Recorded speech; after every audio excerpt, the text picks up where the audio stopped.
Hello, and welcome to this 25th video. Yes, I did say 25th video in a series, Reflections on the Bhagavad Gita. We are looking in this series specifically at chapter 16, the first three verses, verses 1, 2, and 3, sometimes called the godly qualities. Now, if you haven't already, take a look at the introductory video to this series.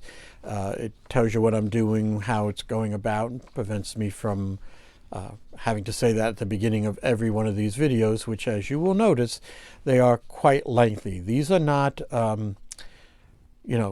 quick sound bites on these words. These are reflections and what do they bring up? What do these words mean? So they're not short. If you're looking for something quick, this ain't the place for you. Now, the other thing which you may either know from the intro or from seeing some of these videos before, we always start with a little bit of break from the activities of the day that have gone on before. We tend to run at, I was originally saying 90. I think we're now well over 100, the rate that we're running everything at. It is frantic city out there as far as I'm concerned. So what do we do for that so that we can come to an activity clean? We take a little moment to rest. So in whatever way your practice that you have, let's just take a few moments. I'm going to use a practice from the School of Practical Philosophy called the exercise. Just simply being aware of your body in the chair.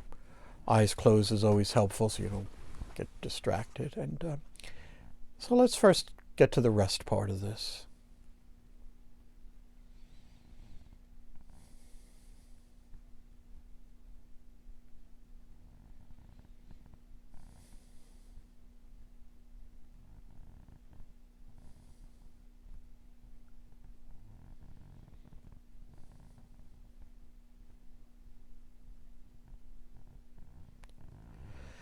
Well, good, ladies and gentlemen. And as I've also said before, 2 to 3 minutes would be ideal to start this process, but it doesn't make for a very entertaining video, just seeing me sitting here with my eyes closed. Okay, so we're on verse 3, and a quick reminder of the words we're looking at in verse 3: energy, forgiveness, fortitude, purity, absence of hatred, and absence of pride. We already had a couple of videos, 22 and 23 were on energy. There was a lot to be said about that. We just completed forgiveness, and we are looking at fortitude. Now, the way that I have been doing this is I take my notes, which I had put together a few months ago, and I don't have to learn how to do a video editing program. I can just hold this up now, and we are looking at short-term memory loss here. We're looking at fortitude, okay? So, as we've been doing in the past, let's take a look at what the dictionary has to say. First of all, in Sanskrit, the pronunciation is triti, okay? Triti, fortitude. And the definition as given in the Sanskrit to English dictionary is holding, seizing, keeping, supporting, firmness, constancy, resolution, will, command, satisfaction, content, and joy.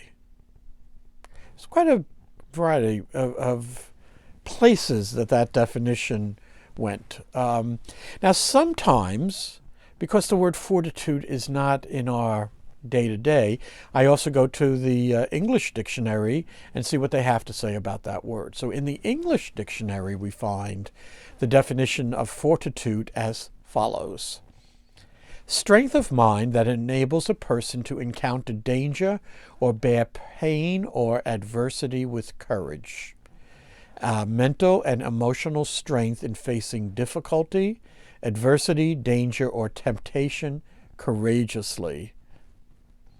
Now, as you may know from looking at these videos before, all of the Sanskrit words either are a root word, or have a root in them. And for triti, the root is tri, okay? And that root, that's where that word, driti, and other words with the same root spring from, okay? So the root dri is to hold, bear, carry, maintain, preserve, keep, possess, have, use, employ, practice, and undergo. Again, quite a lot of words there. Maybe not as much of a range as Driti had, but still covering a good bit of ground. So we're going to get back to that. And I just couldn't resist. Every once in a while we get a little did you know fact here. Did you know? We didn't, that's why we're reading these. Did you know fortitude comes from the Latin word fortis, meaning strong. Okay, and that makes sense given all the definitions we've read so far. We've got this idea of strength and bearing up and firmness, okay.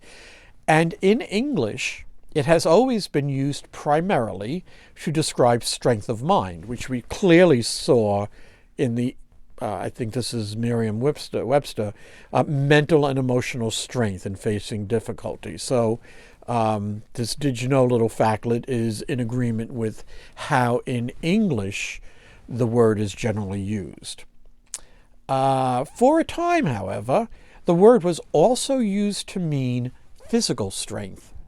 Shakespeare used that sense in the first part of King Henry VI as follows. I am not a Shakespearean actor, but I'll do what I can here.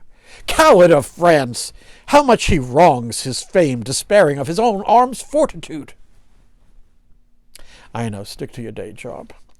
But despite its use by the bard, the second sense languished and is now considered obsolete. So somebody said to you that you're displaying great fortitude, we would be talking about strength of mind, emotional strength, and not that you were able to, in those Scottish games where they throw logs around and hurl some big heavy bow. Just lots of fun. Okay, so we're not talking about that. We're talking about the strength to bear something. Also kind of stays in line with all the other words that we've seen before it. Even though we read out these words and you go, okay, how do I apply them, or looking at them as a practical example, they've tended to point back towards an inner quality. And in the case of fortitude, so much so that even though it once had a meaning in the physical world, its current usage in English is for the inner world of the mind and the heart. So that when we talk about let me just go back to the English. Mental and emotional strength in facing difficulty, adversity, danger, or temptation courageously. And speaking of temptations, I am tempted to go off on the whole temptation thing. But I think I'm going to leave that for now, okay? And let's get back to this idea of being able to bear up given the circumstances, and this is kind of a follow-on to when we looked at forgiveness, and I'm just going to go back here, because in its definition, Ksham, forgiveness, also had this idea of bearing patiently, enduring, and putting up with, and fortitude is kind of the, if you will, the pure form of that. It's the ability to bear and to support and to be firm and to be constant. Now, satisfaction, what comes past that, this was really interesting. We may have to start here. Satisfaction, content, or contentment, and joy. Now, we also looked at, this is why it's sometimes a little bit better to take these in order. We looked at absence of fickleness as a quality, which is, again, another one of these that, you don't really hear people talking like this. So, Marge, I am feeling so fickle today. Oh, I'm sorry to hear that, Marge. It's not in our English vocabulary, much the same way that fortitude isn't. And yet, as we've seen time and again in these reflections, whether we think about them or not, in some way or another, these are qualities that we find desirable in those around us, particularly if we need to be in their care. What just flitted across the mind here is, brain surgery tends to be lengthy. Even when Dad went in for his heart stuff, triple bypass, about a year and a half or 2 years ago, that's an pretty well all afternoon affair, getting that done. You need, yes, the physical strength, but you just need to be able to bear in there. If I'm talking about if I'm the surgeon, we have these long duration, we've got this, I don't think it's in here, but enduring, okay? And I think some of the roots of endurance have got to do with, pain and stuff like that. This endurance, running a marathon, enduring whatever the hardships are.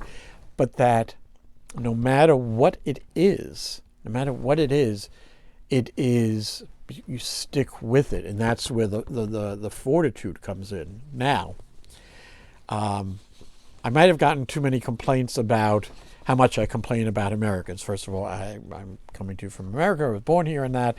And I've seen and met a lot of Americans, so I don't think I'm too far off on some of this. However, I'm going to still plunge into that and say that is less in the American character, and where I would, as we'll compare and contrast, is in World War II versus COVID-19. I mean, literally sitting down talking to my father the other day and saying, I don't think we would have made it through World War II given the lack of endurance or patience of anybody. So, we talked about forgiveness and patience, and now we're talking about fortitude and ability to bear up under the circumstances. And as I've also said before, we're also a bunch of big crybabies, and just as well. I know the Republicans like to call the Democrats snowflakes, but I don't think either party has a lock on that. And that's not because of the party, but because Americans as a whole have lost. I mean, they haven't lost it completely, but they've lost a lot of the internal strength that's required. Now, why is that? Well, we're in the land of instant gratification. And again, I want to emphasize that I am not exempt from this. It's a work in progress, as we say, because I sit there at night with the, boom, boom, boom. I mean, I don't know if I would watch I do watch these videos, okay? But when I am also watching other videos, there's a lot of fast forwarding, and I wouldn't be surprised if anybody's watching, if there's a lot in here.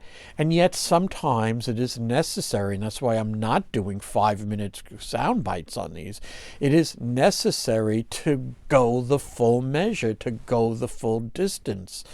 I don't know, it was either Bill Maher recent, or I also went back and looked at George Carlin. But anyways, talking about all this thing where you can't tell kids that they lost. Everybody gets a trophy and all that sort of stuff. And, I really tried. And let's just say Bill Maher said, yeah, it's not, the trying is good, but the succeeding, the completion, the finishing is what look for. In fact, I think there's a commercial on where, they shave half the dog or they cut half the grass. That idea also runs through, I think it's a Geico commercial. Hey, just get, again, going back to surgery, hey, guess who just got their license back to practice medicine? And you're like, and you're my first patient. As I've been saying throughout all of these, we're hysterically laughable at, because we demand, and I say demand, I mean, you just have to stand in a Starbucks line. We demand out of everybody, essentially, that they cater to our every whim, right? And that's fine, except when we get to our own stuff, and it's like, when's this job going to be over? I said, it's a strange thing. Now, I think it's partly human nature. I'm not even blaming this one on us Americans here. But fortitude, keeping consistency and real satisfaction of the completion, right? It's done. It's been complete. It was done well.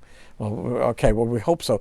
But even getting to completion is a bit of a job these days. And yet, I wouldn't want to go to my local pizza place and having ordered, 3 toppings, only find 2. And it's like, yeah, we got tired. We didn't really feel like doing the third one.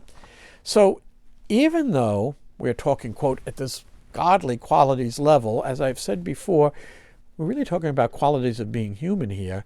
And furthermore, these are not foreign to us.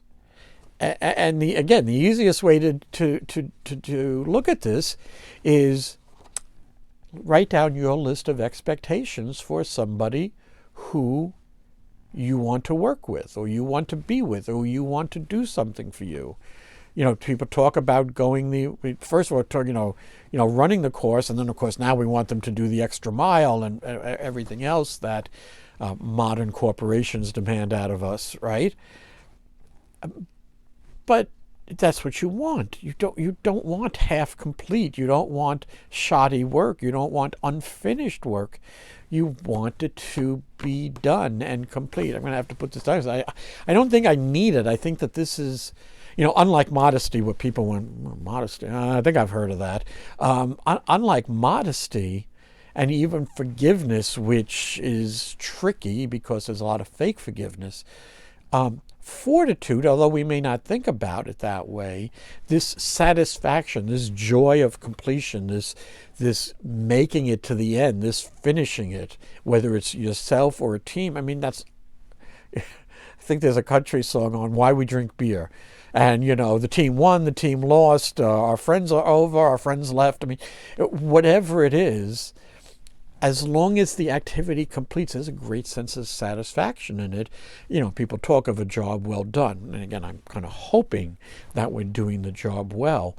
But even these days, making it to the end of the job is considered a major accomplishment. And if you don't believe me, just get anything done on your house with a contractor.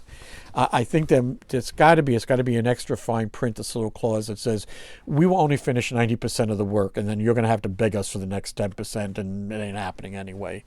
But joking aside about that, there is indeed a satisfaction to staying the course, to facing difficulty, adversity, and having that strength of mind. Now, kind of what we talked about before, where we said, well, how do we get kind of these corrupted heart and corrupted mind? And we talked about not forgiving and how these things build up. And certainly, you wouldn't say, well, gee, I don't know if fortitude falls into that. But let's just take a look at the flip side of that, because it's always sometimes easier to look at it that way. And, well, what is the qualities of a person who has no fortitude, no strength? You ask them to do something, they don't get it done. When you, yeah, maybe, I don't know. You got a general laziness, a general apathy, a kind of don't care attitude. And again, maybe you don't have to go back to the first video, but again, I put it to you, is that who you want to be dealing with, right? You just took out a big home equity loan. You got $100,000 to budget, and you want, the kitchen redone, bathroom, and a new bed, whatever the thing is. And I dare anyone who's watching this to say, yeah, and then I went to Angie's List or Home, whatever, and I am looking for the person who is the least reliable, the worst construction. You don't do that. That's why these things exist, to help us separate out who can go the mile and the extra mile, who has the ability, who has the credentials, who has the strength to carry on. And it's been interesting. Now, fortitude, certainly strength comes in there, but even with forgiveness, you need the strength of mind to overcome natural tendencies, natural or unnatural things that have gotten into your mind and heart. And so, quite unexpectedly, these words that we're looking at in verse 3 are pointing to human strength, human ability. All of the words did in some sense, but these in particular, forgiveness, fortitude, and we're going to get, absence of anger, absence of hatred, is another one where strength is needed. And some of this is just the opposite of what is generally thought of there. We have this whole thing in America, pre-election, where our current office holder in presidency is trying to portray, literally the commercials are Joe Biden is weak. Now, my definition after reading through this of what weak is may be slightly different, because we talked about gentleness and kindness, and that's getting somewhat of an association of weakness.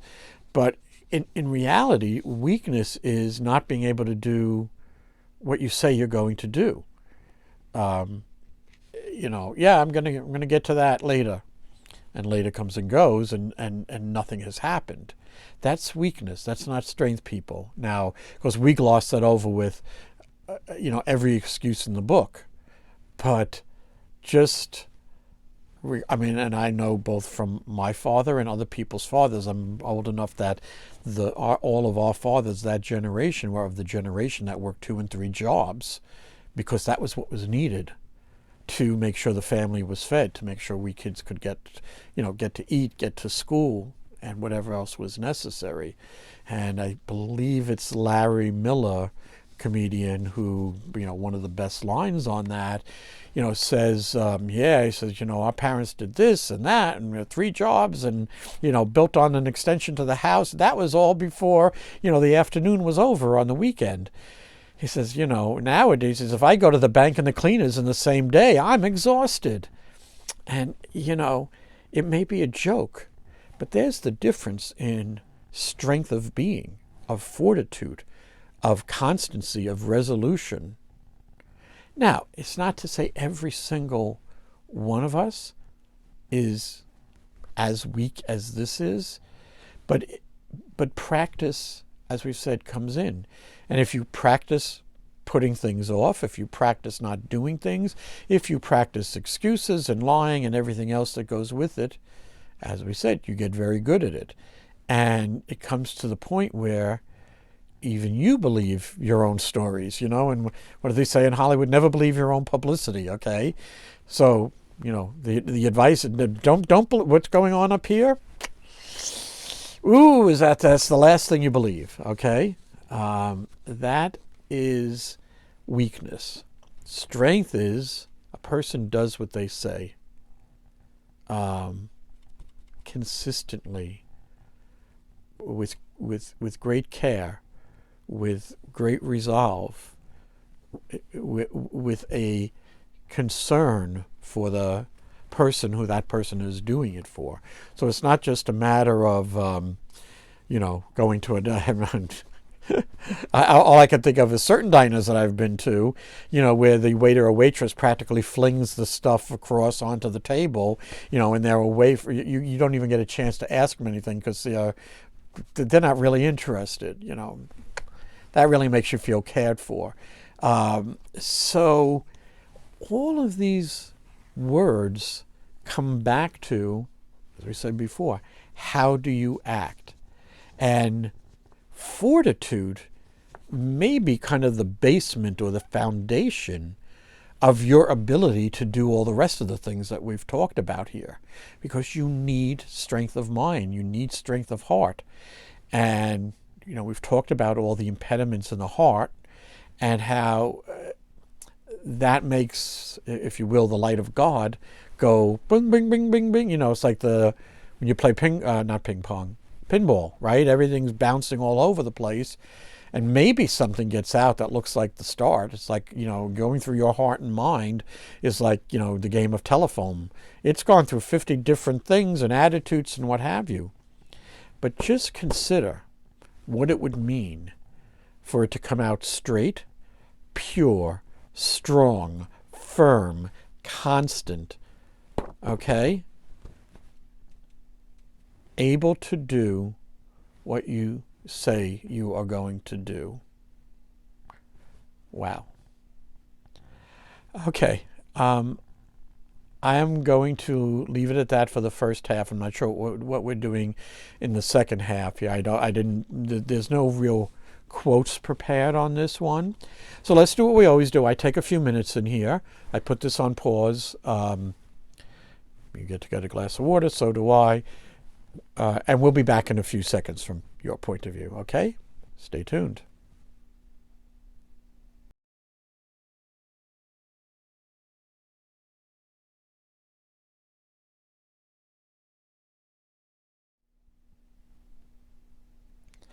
Hello, and welcome back to part 2 of this video. We are looking at the word driti, the Sanskrit word driti, translated loosely, as all of them are. As you've seen, it's difficult to get these down to just one word, but translated as fortitude. Okay, and in the first part, we did what we normally do, which is to take a look at the words in English translation and also in English, because, as was mentioned, it doesn't usually come up in conversation, fortitude. And yet, as we discovered, it is a quality that we look for, that we desire in those who we deal with. Now, because we looked at forgiveness, and that had some of this idea of bearing up, and then, of course, fortitude, able to stand firm, committed, able to do what one has said to do. I wanted to take a look, because we're going to be nearing the end of the verse 3, and the next word is purity, which we have also looked at. We talked about purity of being and purity of heart, and we're going to look at it again in a slightly different way. But one of the things that's in the definition of a purity, one who has acquitted himself of or discharged a duty, okay? And that with fortitude and the forgiveness, the patience and bearing and fortitude and discharging of duty, what we are looking at is a kind of a completeness, a oneness, and I know I said it in a previous video, wilt thou be made whole, which I believe Jesus says to the man at the pool at Bethesda. Wilt thou be made whole? And if I were at the summary, and we may come back to that, if I were at the summary of this, and I had said, okay, well, we've looked at these words, and I'm sure you could add a couple, but just these 20-something alone that we've looked at, or phrases, they're a whole human being. Now, each of us has all of these qualities to some degree or another. The less of them that we exhibit or put into practice, the less we're recognizable as a human, and the more we start to approach looking like an animal and acting like one. Simple as that. This is not praise or blame to anybody. It's just as your heart is and your thoughts are, since your actions arise from that, your actions and your speech betray your heart. And here, when we talk about purity and this acquitted himself, fortitude, starting, finishing, enduring, staying with, it has this beautiful idea of completeness to it. It's done. It's done well. We made it to the end. So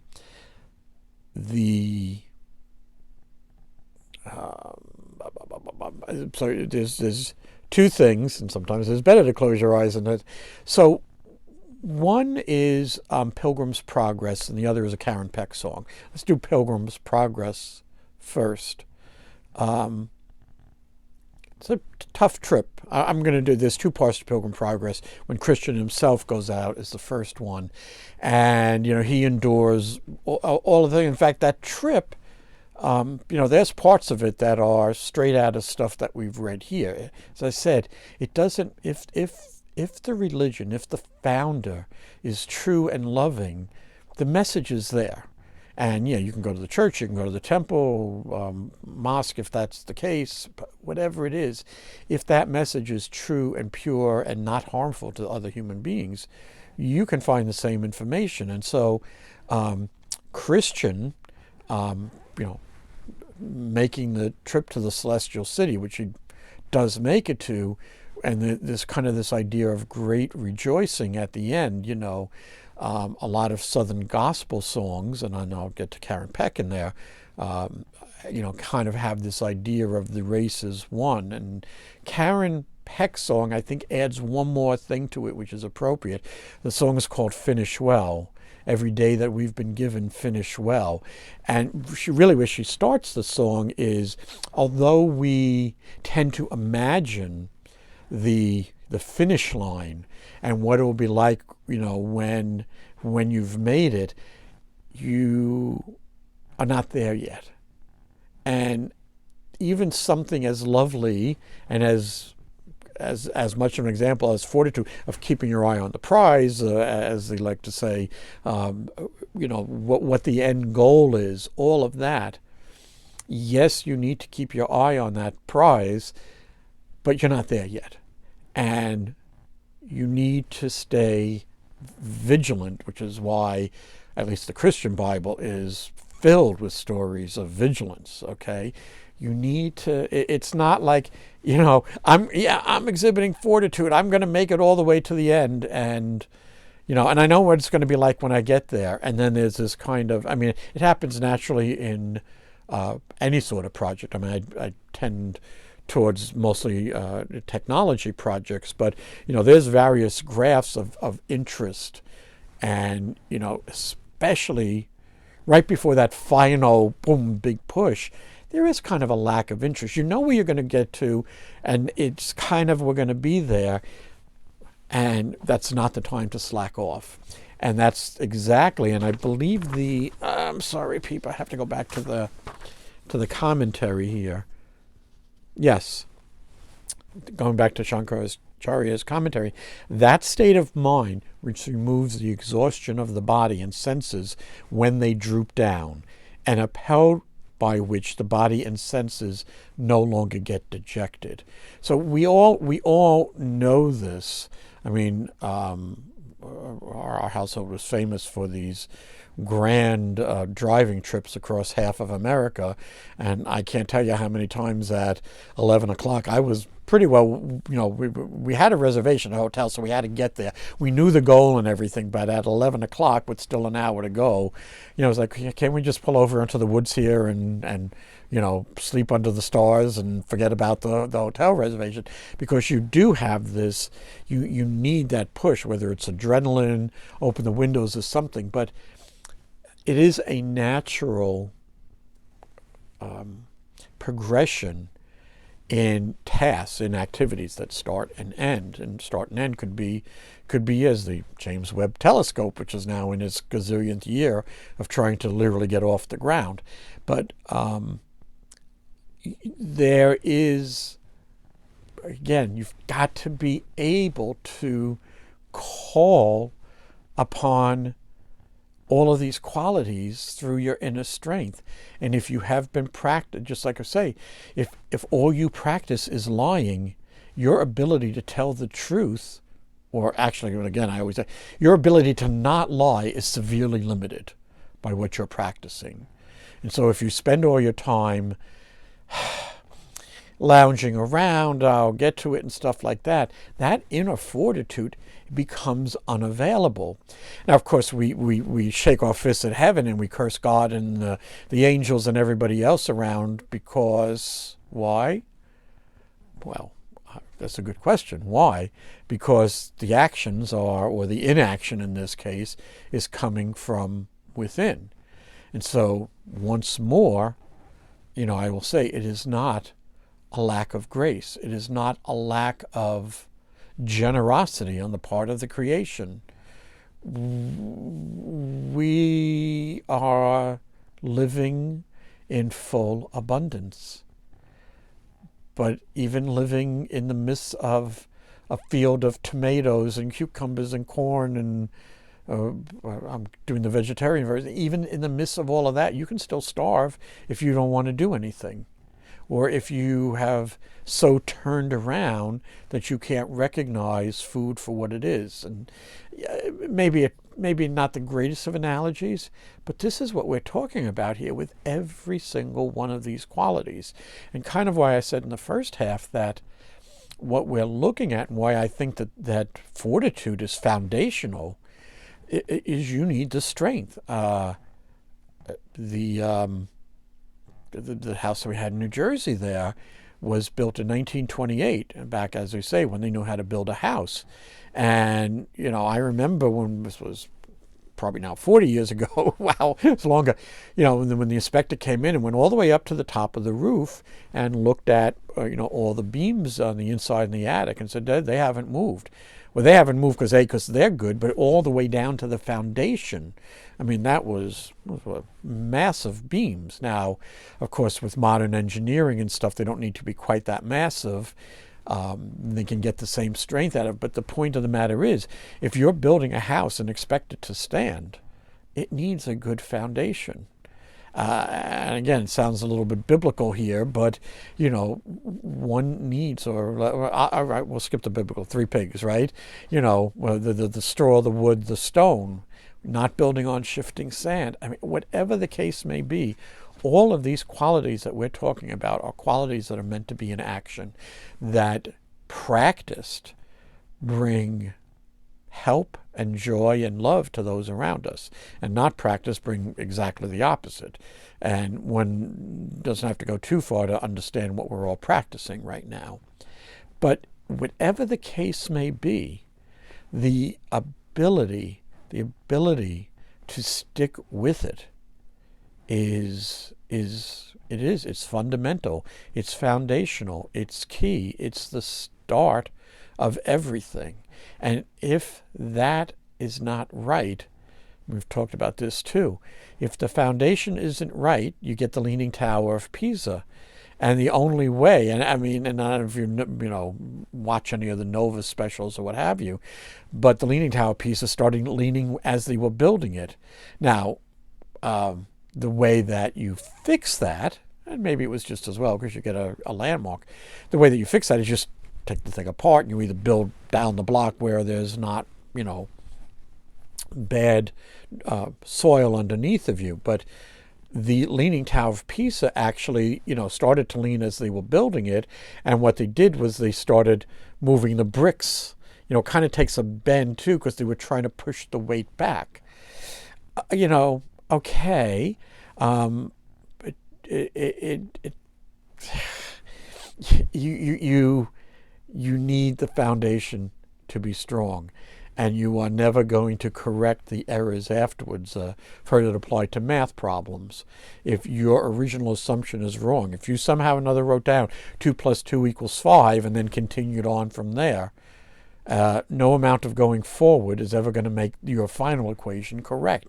You need to get all the way back to where did you make the mistake, correct that, and then you can move on out again. Now, that is not a popular idea. We're in slapdash civilization here. But that sort of strength, the strength to say, wait, we're in the wrong. I'm talking that's something physical. Inner is should be a little bit easier. You don't have to, undo the Leaning Tower of Pisa. But whatever the case may be, it's got to start from the right place. It's simplicity. It's something, and I love that it's simple in that you can point to it. If you, again, I watch a lot of Nova and engineering shows and what have you there.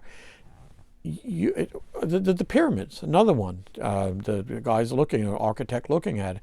Well, he said, well, it wasn't for the plateau. That was done rather marvelously. The pyramid itself wouldn't be able to stand because they got a real flat, solid, stable base for whatever millions of tons of pyramid blocks are on top of that. So this one, in one way, people, is much easier. It's much more within our experience. But what it does require is a lack of laziness. It requires an enthusiasm. It requires endurance. It requires fortitude. So just like we said with forgiveness previously, we can start here. Just start with a little quietness, a little forgiveness. Let go of a few things in your heart. Help clear up the space. Make yourself live longer that way. Here, with fortitude, just like they have in all those self-help magazines, you don't have to do everything. You're not going to run the marathon your first day out anyway. I mean, if I were with this body, if I were going to have to do that, I'd have to start walking. And then you walk a little more. You walk a little more. Maybe one day you can run. So none of these qualities that we've talked about are you've got to jump in and do them all. But they do give you, and they're pointing in a direction. And then you implement, again, if you consider them reasonable and worthy. Which is what the whole purpose of this series is to put out another sound and go, hey, people, we have a choice between lying and telling the truth. Now, let's just say that there's still a few of us who think that lying is a bad thing, okay? And truthfulness might be a slightly better thing. But that's what these videos are for. And, the consideration on fortitude right now is doing what you say you're going to do, completing a job, completing the action is probably a better thing than not. It's another thought, another way of looking at it, another point of view. And that's all that these have been. These qualities, so far in my reflection, they seem to be the qualities that make us human. And again, in my opinion, they are qualities that we look for when we have somebody else dealing with us. So I hope that we've gotten a little bit of sense of fortitude here. I mean, there's so many other things that I can think of, that are a great example. I mean, Britain during World War II and Churchill standing up, and standing still, just not letting it all float away or give it away or what have you. Beautiful, beautiful examples. And I'm sure you could come up with your own, or I could just do a little bit of research and do another whole hour on these examples. But so what? So what? Not going to, maybe if you heard 1,000 of them, it might have an effect. But none of these qualities have any effect unless they're put into practice. So with that said, let's reflect a little bit more. You can hit the rewind button. Or even, I don't know, not sure how people are making it through the first one, but even if not, that you go back and look at these again, which I doubt most people would do, write them down on a piece of paper. When you're having a cup of coffee in the morning, you reflect upon them. You don't have to listen to me. I'm doing this, and then after they're done, they're done. But what about yourselves? Why not? Why not reflect upon purity and fearlessness and uprightness and lack of anger and lack of hatred and fortitude? That's a suggestion. But it's, as always, up to you. These are just an alternative sound to what I see out there. All right, that, I believe, is going to be it. I think actually we're starting to get these things a little bit shorter. One, because I've said some of these things and I don't want to just keep repeating the same thing. I'd like to look at some of what's unique about each of these qualities. But ultimately, we still come back to the same place. They are qualities that are human qualities. And the question always to each of us is, are they qualities that we think are useful to be practicing, to be exhibiting? Only you will know that by giving them a try. So with that, we leave you to get there and stay your ground. Okay? Get that done. Finish the job. And then you can go and look at the cat videos that are out there, okay? That's why the cat videos get mentioned at the end. You don't want to get distracted. Finish the job. Do it well. Do the best you can for yourself and for everybody around you. We will love you for it, okay? Do the best. Finish it up. Then the cat videos. All right. Until next time, enjoy.